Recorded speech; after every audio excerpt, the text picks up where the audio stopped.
तीन तिगाड़ा काम बिगाड़ा। तीन बहुओं के रवैये से सासू माँ बहुत परेशान थी।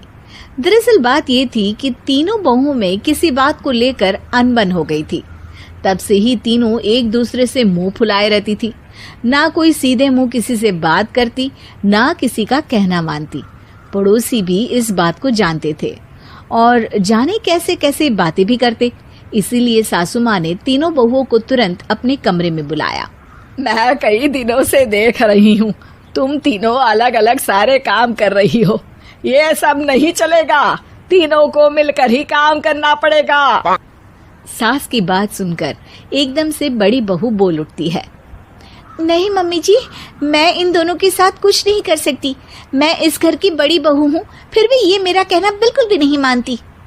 अरे जेठानी जी, जानबूझकर मुझे डबल काम करवाती है आप, और छोटी मुझसे टेढ़े मुंह ही बात करती है। इन दोनों के बीच हमेशा सैंडविच बन जाती है मेरी, और मैं हमेशा आलू की तरह बीच में मसली जाती हूँ।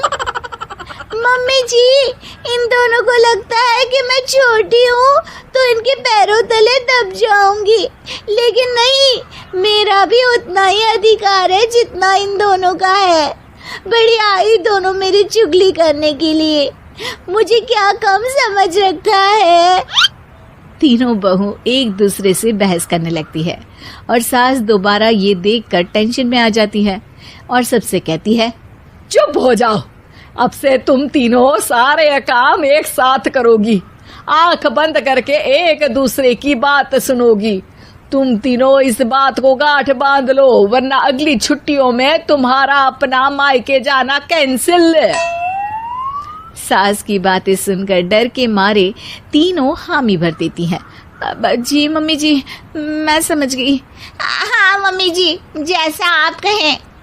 आप जो कहेंगी मैं वही करूंगी।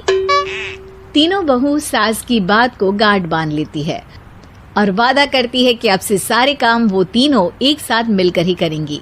ये सब देखकर सास खुश हो जाती है और वहां से चली जाती है। नीचे जाकर वो देखती है कि घर में शर्मा जी आए हुए होते हैं। सास जोर से आवाज लगाकर कहती है, अरे बहू, जरा चाय बनाकर तो लाना, शर्मा जी आए हैं। सास की बात सुनकर तीनों बहू तुरंत किचन की ओर भागती है और चाय बनाना शुरू कर देती है। मुझे तो एकदम मसाले वाली कड़क चाय पसंद है, तो हम शर्मा जी के लिए मसाले वाली चाय ही बनाएंगे। अरे नहीं दीदी, गर्मी के मौसम में मसाला चाय कौन पीता है? मैं तो शर्मा जी के लिए इलायची वाली चाय ही बनाऊंगी।